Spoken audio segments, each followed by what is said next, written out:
ბიძინა ივანიშვილი ხელისუფლების ოფიციალურ მონაცემებს 19 ივლისის სტიქიის ზარალის ოდენობასთან დაკავშირებით არენდობა და კოალიცია მზად არის ზარალის პარალელური აღრიცხვა დაიწყოს. პრესპიკერის მაია ფანჯიკიძის განცხადებით, ქართული ოცნება მზად არის მონიტორინგი დააწესოს ზარალის სალიკვიდაციო სამუშაოებზე.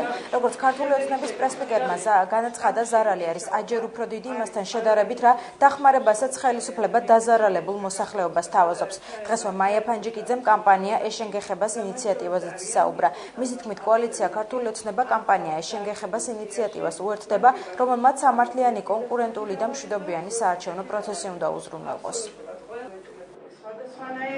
ხარს ვუჭერთ კამპანია ეშენგეხებას ეგიდით ქართული სადამკვირვებლო ორგანიზაციების მიერ 16 ივლისს გამოქვეყნებულ დოკუმენტს და მზად ვართ ავიღოთ ამ დოკუმენტში ასახული პრინციპების დაცვის ვალდებულება.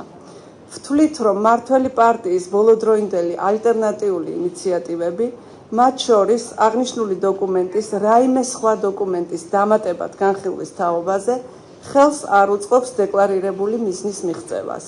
ბატონმა ბიძინა ივანიშვილმა აღნიშნა მოსახლეობასთან შეხვედრისას, რომ იგი მზად არის დაფაროს მთელი ზარალი, რომელიც მიადგა მოსახლეობას. მოსახლეობამ უნდა იცოდეს, რომ ამის სახსრები ბიუჯეტში არსებობს და ხელისუფლებას არ უნდა გააბედინოს ის, რომ მან თქვას, რომ ბიუჯეტში ფული არ არის და ამაზე მეტად ზარალის ანაზღაურება ვერ მოხდება.